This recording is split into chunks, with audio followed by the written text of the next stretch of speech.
ओम नमो भगवते वासुदेवाय। स्वागत है आपका हमारे चैनल पर। 6 जून और 7 जून दोनों तिथियों में निर्जला एकादशी के व्रत का पालन किया गया। जिन भक्तों ने 6 जून को एकादशी के व्रत का पालन किया, उन्होंने 7 जून को दोपहर 1:44 से 4:31 तक जो मुहूर्त था उसमें पारण किया। और जिन भक्तों ने 7 जून 2025 में व्रत किया, उनको 8 जून 2025 की सुबह पारण करना है। एकादशी के व्रत में जितना महत्व एकादशी के व्रत का होता है, उससे कहीं ज़्यादा महत्व एकादशी के व्रत के पारण का होता है। क्योंकि अगर पारण सही समय पर नहीं किया जाता तो हमने जो 2 दिन व्रत के नियम पालन किए हैं, दशमी के और एकादशी के, वो दोनों भी व्यर्थ हो जाते हैं और हमारा व्रत निष्फल हो जाता है। इसीलिए सही समय पर व्रत का पारण करना अति आवश्यक है। जिन भक्तों ने 7 जून को एकादशी के व्रत का पालन किया है, उन्हें 8 जून को व्रत का पारण करना होगा और पारण का समय रहेगा सुबह 5:23 से और 7:17 तक। इसी बीच में व्रत का पारण करना आवश्यक है, तभी एकादशी के व्रत का पूर्ण फल प्राप्त होगा। अब एकादशी का व्रत इतनी जल्दी पारण किया जा रहा है, तो इतनी जल्दी क्या हम ब्राह्मण को भोजन करा सकते हैं या पूरा भोजन बनाकर तैयार करके भोजन से व्रत खोल सकते हैं? अगर नहीं खोल सकते तो फिर किस प्रकार पारण कर सकते हैं, इस वीडियो में हम आगे जानने वाले हैं। अगर अभी तक आपने हमारे चैनल को सब्सक्राइब नहीं किया है तो चैनल को सब्सक्राइब करके बेल आइकन पर प्रेस कर लीजिए और आज की ये जानकारी अच्छी लगे तो लाइक करके शेयर भी कर दीजिए। तो देखिए, व्रत का करना जितना महत्वपूर्ण है, व्रत का पारण तो उतना महत्वपूर्ण है ही। परंतु कभी कभी होता ऐसा है कि व्रत बहुत सुबह सुबह खोलना पड़ता है और इतने सुबह पर ना तो कोई ब्राह्मण भोजन के लिए आ सकता है और ना ही हम इतनी जल्दी भोजन तैयार कर सकते हैं। अगर हम कर भी लें तो किसी ब्राह्मण को इतना सुबह सुबह भोजन कराना काफ़ी मुश्किल होता है। तो किस प्रकार से करें, क्योंकि दान और ब्राह्मण भोजन तो हमें पारण के पहले ही करना है।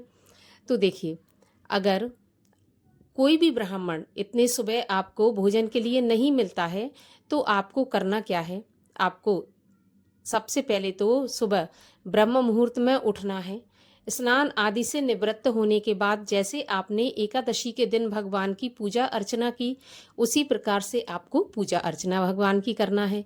इसके बाद आपको तुलसी का पूजन करना है। ध्यान रखें, तुलसी को तोड़ना नहीं है, क्योंकि द्वादशी के दिन तुलसी नहीं तोड़ी जाती, तो आप तुलसी को तोड़िए मत। पूजा दीपक, आप तुलसी चालीसा, तुलसी की कथा सुन सकते हैं। इस प्रकार तुलसी पूजा करें।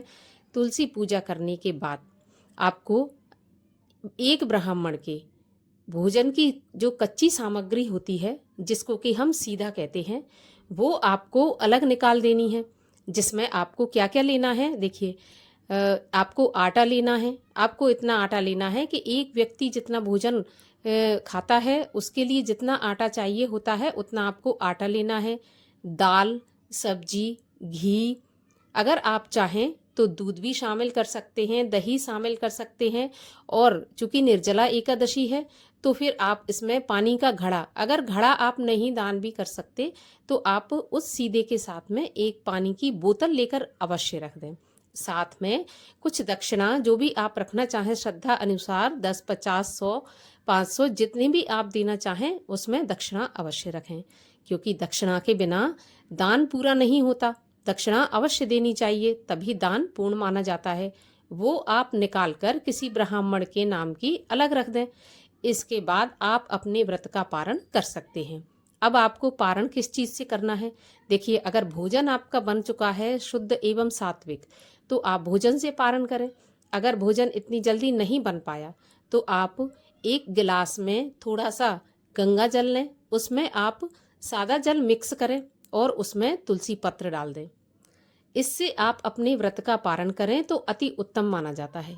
तुलसी पत्र से, गंगा जल मिश्रित जल से व्रत का पारण काफ़ी शुभ माना जाता है, तो आप इससे करें। इसके अलावा आप दूध से, ध्यान रखें, आप चाय या कॉफ़ी से व्रत का पारण नहीं कर सकते।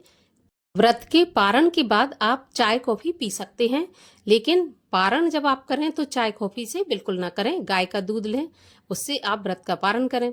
नहीं तो अगर कुछ भी उपलब्ध नहीं है तो आप थोड़ा सा जल और उसमें तुलसी दल डालकर इससे अपने व्रत का पारण करें और सही समय पर करें। फिर आपने जो ब्राह्मण के लिए सामग्री निकाली है उसको आप ब्राह्मण को दान करवा दें, किसी मंदिर में दान करवा दें, जिससे उसी दिन वो सामग्री उस ब्राह्मण के यहाँ पर पहुंच जाए, द्वादशी के दिन ही।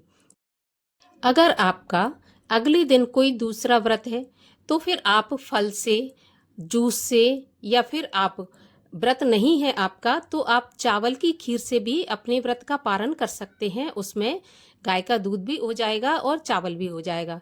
कहा जाता है कि एकादशी के बाद द्वादशी के दिन चावल खाना अनिवार्य है, आवश्यक है। तो चावल भी आप द्वादशी के दिन अवश्य खाएं।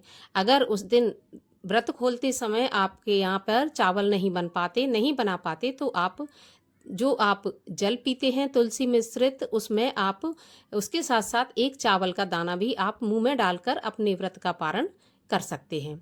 तो इस प्रकार से एकादशी के व्रत का पारण करें, तभी ये व्रत पूर्ण माना जाता है। तो आशा करती हूँ जानकारी आपको पसंद आई होगी। अगर पसंद आई हो तो लाइक शेयर करके चैनल को सब्सक्राइब अवश्य कर लीजिए। साथ ही कमेंट में अपने विचार भी अवश्य लिखिए।